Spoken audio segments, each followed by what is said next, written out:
तो मैं अमित कुमार सिंह आपका अमित सिविल सर्विसेज एकेडमी में बहुत बहुत स्वागत करता हूं। दोस्तों मैं आज आपके लिए बिहार करंट अफेयर 6 अप्रैल 2025 के सभी इंपॉर्टेंट राष्ट्रीय और अंतर्राष्ट्रीय घटनाओं के साथ हाजिर हूं। दोस्तों इसमें आपको पूरा का पूरा 6 अखबारों का बिहार करंट अफेयर्स मिल जाएगा, राष्ट्रीय और अंतर्राष्ट्रीय खबर मिल जाएगा। इसका मतलब ये परफेक्ट कॉम्बिनेशन दोस्तों, आपको कहीं पे किसी और चैनल को देखने की आवश्यकता नहीं है। साथ ही आपको एक साथ बिहार और नेशनल और इंटरनेशनल खबर एक साथ मिल जाएंगे, वो भी दोस्तों 6 अखबारों के एक साथ। तो दोस्तों सब्सक्राइब कर लीजिए हमारे चैनल को, चैनल से हमारे जुड़ जाइए, दोस्तों में शेयर कर दीजिए, क्योंकि ये सबसे इंपॉर्टेंट आपको वीडियो चैनल मिलेगा यूट्यूब पर। तो चलते हैं आज के पहले क्वेश्चन की तरफ। महान नेता और समाज सुधारक बाबू जगजीवन राम की जयंती को याद करने के लिए हर साल 5 अप्रैल को समता दिवस मनाया जाता है। उनका जन्म बिहार के किस जिले में हुआ था? तो दोस्तों ये भोजपुर आरा के चंदवा गांव के रहने वाले थे। देखिए दोस्तों ये एक महान शख्सियत है। इन्होंने समाज में भेदभाव, छुआछूत का विरोध किया। हमारे समाज में आप जानते हैं दोस्तों, अंग्रेजों के आने के पहले समाज में जातिगत भेदभाव, धार्मिक भेदभाव थे। लोग एक दूसरे के जात को मतलब अपने घरों में आने तक नहीं देते थे। तो उसी चीजों को इन्होंने दूर किया, उसके लिए उन्होंने बहुत प्रयास किए, इसलिए इनको महान नेता और समाज सुधारक कहा जाता है।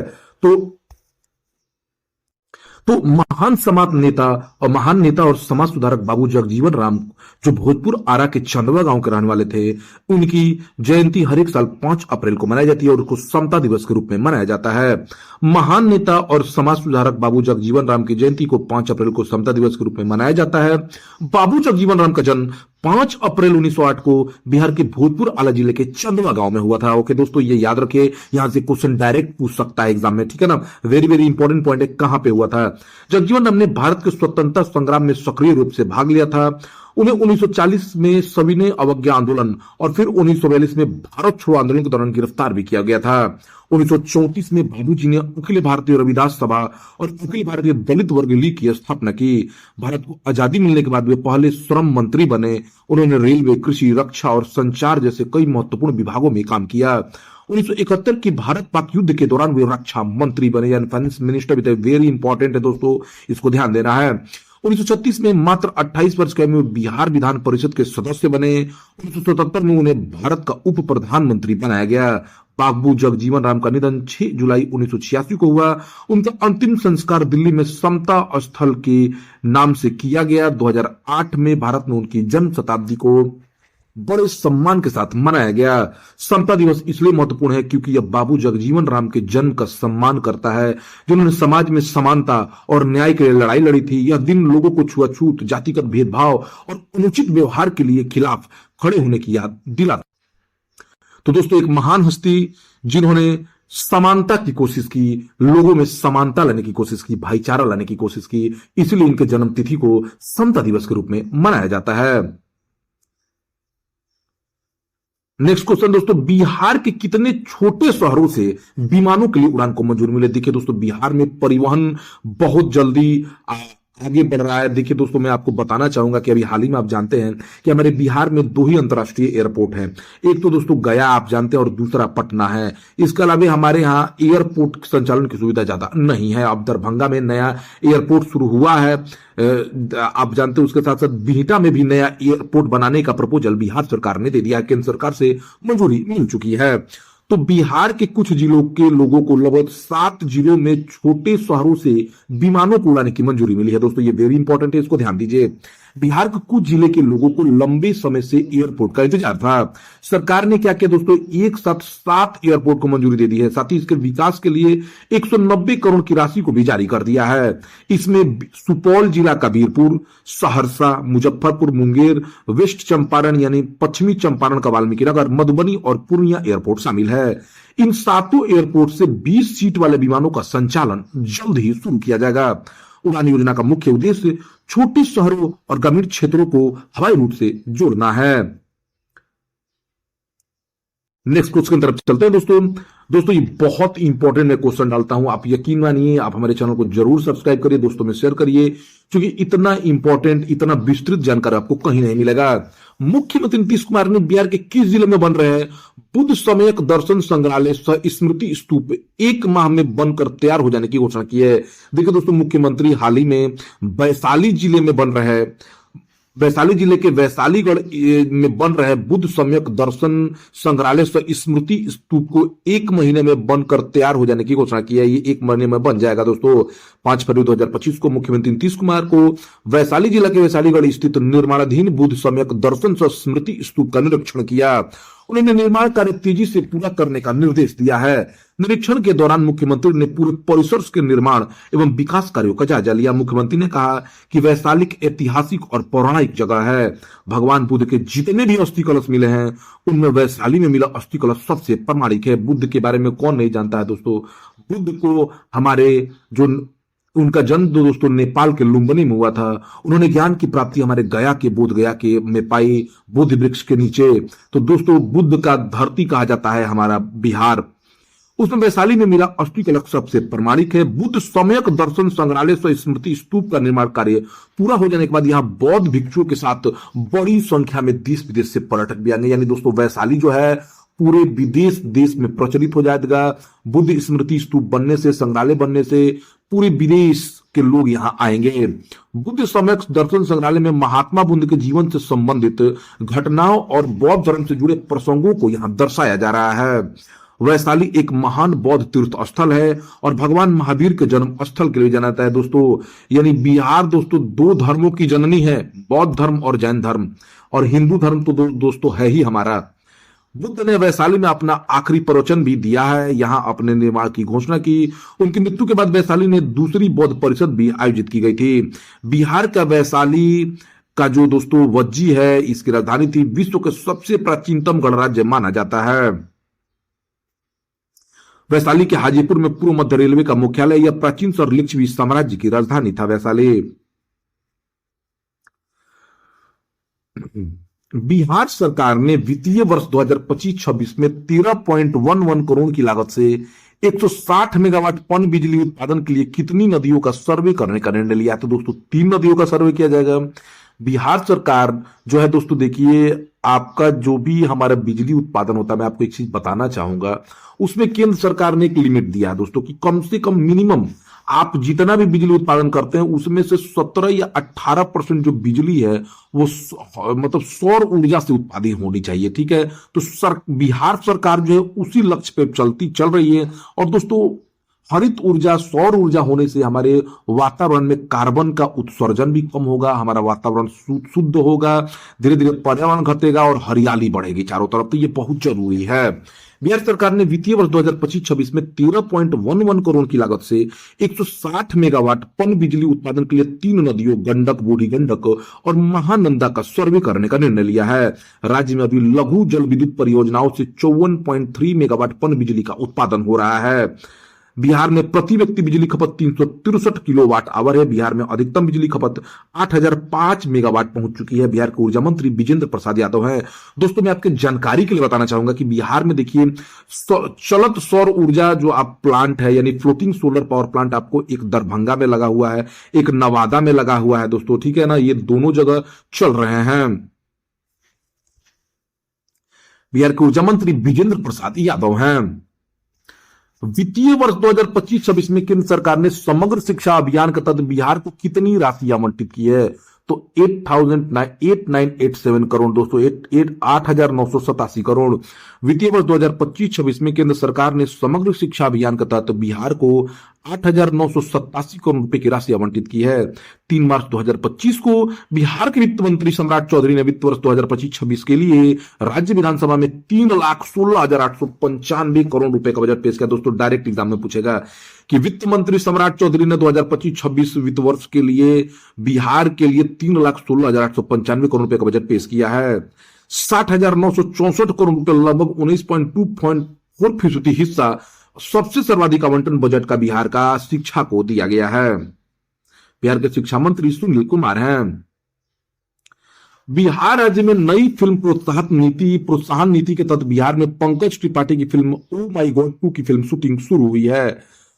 पंकज त्रिपाठी बिहार के गोपालगंज के रहने वाले हैं। ठीक है दोस्तों, बिहार में दोस्तों नई फिल्म प्रोत्साहन नीति सरकार ने लॉन्च की है, उसका असर दिखने लगा है दोस्तों।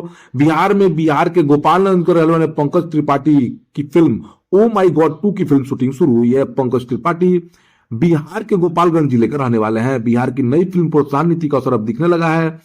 बिहार राज्य फिल्म विकास एवं वित्त निगम के प्रयासों से फिल्म इंडस्ट्री का रुझान तेजी से बिहार की ओर बढ़ने लगा है। इसी क्रम में ओ माई गॉड 2 जैसी सफल फिल्म के निर्देशन अमित राय इन दिनों अपनी नई फिल्म ओ माई डॉग की शूटिंग पटना और इसके आसपास के इलाकों में कर रहे हैं। फिल्म के निर्माता अमित राय और अजय राय हैं। इस फिल्म की शूटिंग वीरचंद पटेल स्थित सुल्तान पैलेस, मरीन ड्राइव, नया टोला, भिकना पहाड़ी, आर ब्लॉक जैसे एरियाओं में किया जा रहा है। 3 अप्रैल 2025 को नई दिल्ली में जल संसाधन जनगणना या वाटर रिसोर्स सेंसस एप्लीकेशन और पोर्टल का शुभारंभ किसने किया है? तो दोस्तों सी आर पाटिल ने। 3 अप्रैल 2025 को नई दिल्ली में जल संसाधन जनगणना या वाटर रिसोर्स सेंसस एप्लीकेशन और पोर्टल का शुभारंभ जो है किया गया है। केंद्रीय जल शक्ति मंत्री सी आर पाटिल ने श्रम शक्ति भवन नई दिल्ली में इसका शुभारंभ किया है। पोर्टल का उद्देश्य सिंचाई के लिए जल उपयोग, जल बजट आदि के नीति निर्माण के लिए डेटाबेस तैयार करना है। 3 अप्रैल 2025 को किस देश के ब्राजीलिया में 11वीं ब्रिक्स पर्यावरण मंत्रियों की बैठक हुई है? तो दोस्तों ब्राजील में। 3 अप्रैल 2025 को ब्राजील के ब्राजीलिया में 11वीं ब्रिक्स पर्यावरण मंत्रियों की बैठक आयोजित हुई। बैठक में ब्रिक्स देशों के बीच जलवायु परिवर्तन एजेंडा को आगे बढ़ाने पर जोर दिया गया। बैठक में पर्यावरण, वन और जलवायु परिवर्तन मंत्रालय के अतिरिक्त सचिव श्री अमनदीप गर्ग ने भी भारतीय प्रतिनिधिमंडल का नेतृत्व किया। ब्रिक्स ब्राजील, रूस, भारत, चीन और दक्षिण अफ्रीका के 5 उभरते देशों का एक समूह है जो एक साथ दुनिया की आबादी का लगभग 42%, सकल घरेलू उत्पाद का 23% और क्षेत्रफल का 30% और वैश्विक व्यापार का 18% हिस्सा कवर करता है। ब्रिक्स का मुख्यालय शंघाई है। 2006 में स्थापित इस समूह का उद्देश्य आर्थिक, राजनीतिक और सांस्कृतिक क्षेत्रों सहित विभिन्न क्षेत्रों में अपने सदस्यों के बीच सहयोग बढ़ाना है। 5 नए पूर्ण सदस्य ब्रिक्स में शामिल हुए हैं। वे हैं मिस्र, इथियोपिया, ईरान, सऊदी अरब और संयुक्त अरब अमीरात हैं। 22 से 24 अक्टूबर 2024 तक 16वां ब्रिक्स शिखर सम्मेलन का आयोजन रूस की कजान शहर में किया गया था। 17वें ब्रिक्स शिखर सम्मेलन 2025 की मेजबानी ब्राजील द्वारा की जाएगी। ब्राजील एक दक्षिणी अमेरिकी देश है। इसकी राजधानी ब्राजीलिया है। राष्ट्रपति यहाँ के लुइज इनसिलो लुला दी सिल्वा हैं। ब्राजील की आधिकारिक भाषा पुर्तगाली है। ब्राजील दक्षिणी अमेरिकी महाद्वीप का सबसे बड़ा देश है। ये अपने घने जंगलों के लिए सबसे ज्यादा जाना जाता है, जिसमें उत्तर में दुनिया का सबसे बड़ा जंगल अमेजन भी शामिल है। लेकिन यहाँ सूखे घास के मैदान को पंपास भी कहा जाता है। भारत के किस व्यक्ति को श्रीलंका के सर्वोच्च नागरिक सम्मान मित्रा विभूषण से सम्मानित किया गया है? तो पीएम नरेंद्र मोदी को। 5 अप्रैल 2025 को प्रधानमंत्री नरेंद्र मोदी और भारत और श्रीलंका के बीच ऐतिहासिक संबंधों को मजबूत करने में उनके योगदान के लिए श्रीलंका के सर्वोच्च नागरिक सम्मान मित्रा विभूषण से सम्मानित किया गया है। कोलंबो में राष्ट्रपति सचिवालय में आयोजित एक समारोह के दौरान राष्ट्रपति अनुरा कुमार दिसानायके ने उन्हें सम्मान दिया है। यह प्रतिष्ठित सम्मान दोनों देशों के बीच गहरी दोस्ती और सहयोग का प्रतिबिंब है। मित्रा विभूषण श्रीलंका का सर्वोच्च नागरिक पुरस्कार है, जिसे पहली बार 2008 में शुरू किया गया था। हरिनी अमरसूरिया श्रीलंका के 16वें और वर्तमान प्रधानमंत्री हैं। श्रीलंका के राष्ट्रपति अनुरा कुमार दिसानायके हैं। राजधानी श्रीलंका की कोलंबो। श्री जयवर्धनपुरे कोट्टे श्रीलंका का पूरा नाम सिलोन है। किस देश ने अगले 2 वर्षों के लिए बिम्स्टेक की अध्यक्षता संभाली है? तो दोस्तों बांग्लादेश ने। 4 अप्रैल 2025 को बांग्लादेश आधिकारिक तौर पर अगले 2 वर्षों के लिए बिम्स्टेक का नया अध्यक्ष बनाया गया है। इससे पिछले अध्यक्ष थाईलैंड से नेतृत्व प्राप्त हुआ है। बांग्लादेश के मुख्य सलाहकार मोहम्मद यूनिस ने अध्यक्षता स्वीकार की। उन्होंने कहा कि बांग्लादेश बिम्स्टेक को अधिक समावेशी और कार्रवाई उन्मुख केंद्रित बनाने पर ध्यान केंद्रित करेगा। बिम्स्टेक का full form Bay of Bengal initiative for multi sectoral technical and economic corporation, ये एग्जाम में पूछ सकता है दोस्तों। यह बंगाल की खाड़ी के पास स्थित 7 देशों का समूह है बिम्स्टेक, जिसमें शामिल है बांग्लादेश, भूटान, भारत, म्यांमार, नेपाल, श्रीलंका और थाईलैंड है। यह समूह व्यापार, अर्थव्यवस्था और क्षेत्रीय स्थलों को बेहतर बनाने के लिए मिलकर काम करता है। 6ठा बिम्स्टेक शिखर सम्मेलन 2022 में पिछले वर्चुअल शिखर सम्मेलन के 3 साल बाद बैंकॉक, थाईलैंड में आयोजित किया गया था। शिखर सम्मेलन का विषय prosperous, resilient and open BIMSTEC था। शिखर सम्मेलन की शुरुआत में 7 देशों के नेताओं ने सामूहिक फोटो खिंचाई। थाईलैंड के प्रधानमंत्री पेंतुगतान सिनिवात्रा ने स्वागत भाषण दिया। म्यांमार और थाईलैंड में 28 मार्च को आए भूकंप में मारे गए लोगों की याद में भी 1 मिनट का मौन रखा गया। अग्निशमन एवं बचाव सेवाओं का डीजीपी किसे नियुक्त किया गया है? तो सीमा अग्रवाल को। भारतीय पुलिस सेवा की वरिष्ठ अधिकारी सीमा अग्रवाल को पुलिस महानिदेशक अग्निशमन एवं बचाव सेवाओं की निदेशक नियुक्त किया गया है। वे 31 मार्च को पूर्व डीजीपी अभय कुमार के सेवानिवृत्त होने के बाद यह पदभार संभालेंगे। इस पद से पहले सीमा अग्रवाल नागरिक आपूर्ति विभाग की डीजीपी भी रह चुकी हैं। भारतीय सेना ने किसके द्वारा विकसित एमआरएसएम मध्यम दूरी के स्तर से हवा में मार करने वाली मिसाइल के सफल परीक्षण के साथ एक महत्वपूर्ण उपलब्धि हासिल की है? तो ये मिसाइल दोस्तों डीआरडीओ और इजराइल एरोस्पेस इंडस्ट्रीज द्वारा बनाया गया है।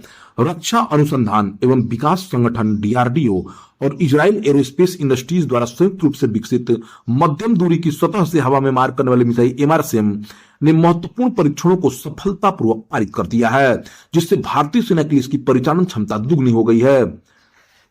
परीक्षण संस्थान कहां से इसको लॉन्च किया गया दोस्तों? तो डॉक्टर एपीजे अब्दुल कलाम द्वीप ओडिशा में। रक्षा मंत्री राजनाथ सिंह ने इन परीक्षणों के सामरिक महत्व पर जोर देते हुए डीआरडीओ और भारतीय सेना को सफलता के लिए बधाई दी है। रक्षा अनुसंधान एवं विकास संगठन के अध्यक्ष समीर वी कामत हैं। माइक्रोसॉफ्ट ने 3 एआई आर्टिफिशियल इंटेलिजेंस केंद्र स्थापित करने के लिए किस राज्य के साथ समझौता ज्ञापन पर हस्ताक्षर किया? तो महाराष्ट्र के। डिजिटल इंडिया को बढ़ावा देने और राज्य प्रशासन में कृत्रिम बुद्धिमत्ता को अपनाने को बढ़ावा देने के लिए महाराष्ट्र सरकार ने मुंबई, पुणे और नागपुर में 3 कृत्रिम बुद्धिमत्ता उत्कृष्टता केंद्र स्थापित करने के लिए माइक्रोसॉफ्ट कॉर्पोरेशन के साथ समझौता ज्ञापन पर हस्ताक्षर किया है। मुंबई में महाराष्ट्र के मुख्यमंत्री देवेंद्र फडणवीस की उपस्थिति में समझौता ज्ञापन पर हस्ताक्षर किए गए। महाराष्ट्र सरकार ने सरकारी और अर्ध सरकारी कार्यालयों में एआई के कुशल उपयोग के लिए Maharashtra advance research and vigilance for enforcement और ऑफ रिफॉर्म्ड लॉज लिमिटेड को मजबूत करने के लिए उच्च शक्ति समिति बनाने का भी निर्णय लिया है। महाराष्ट्र के राज्यपाल सीपी राधाकृष्णन हैं। रेलवे स्टेशनों पर सौर ऊर्जा स्थापना में कौन सा राज्य अग्रणी आया है 2025 में? तो राजस्थान दोस्तों। राजस्थान 275 रेलवे स्टेशनों के साथ देश में सबसे ज्यादा सौर ऊर्जा संयंत्र स्थापित करने वाले रेलवे स्टेशनों में सबसे आगे है। यह जानकारी केंद्रीय रेल मंत्री अश्विनी वैष्णव ने 2 अप्रैल 2025 को लोकसभा में दी है। भारत सरकार के अनुसार द्वितीय वर्ष 2024-25 के दौरान देश में 25 गीगावाट नवीकरणीय ऊर्जा जोड़ी जाएगी, जिसमें से 6 गीगावाट सौर ऊर्जा होगी। 31 मार्च 2025 तक देश में कुल स्थापित सौर ऊर्जा क्षमता बढ़कर 21 गीगावाट हो गई है। भारतीय रेलवे ने 2025-26 तक 100% विद्युतीकरण हासिल करने वाला योजनागत लक्ष्य रखा है। रेलवे का लक्ष्य 2030 तक शुद्ध शून्य कार्बन उत्सर्जन बनना है। भारतीय रेलवे ने 2030 तक अपनी खाली पड़ी जमीन का उपयोग करके 20 गीगावाट क्षमता के सौर ऊर्जा संयंत्र स्थापित करने की योजना बनाई है। रेल मंत्रालय के अनुसार फरवरी 2025 तक देश के कुल 2249 रेलवे स्टेशनों पर सौर ऊर्जा संयंत्र स्थापित किए जा चुके हैं। सौर ऊर्जा संयंत्र रेलवे स्टेशनों पर स्थापित करने के मामले में महाराष्ट्र दूसरे स्थान पर, जहां 270 रेलवे स्टेशनों पर सौर ऊर्जा संयंत्र स्थापित किए गए हैं। बिहार में 81 रेलवे स्टेशनों पर सौर ऊर्जा संयंत्र स्थापित किए गए हैं। राजस्थान के मुख्यमंत्री भजन लाल शर्मा है। राजस्थान के राज्यपाल हरिभाऊ बांगड़े हैं। रेलवे बोर्ड के अध्यक्ष सतीश कुमार हैं।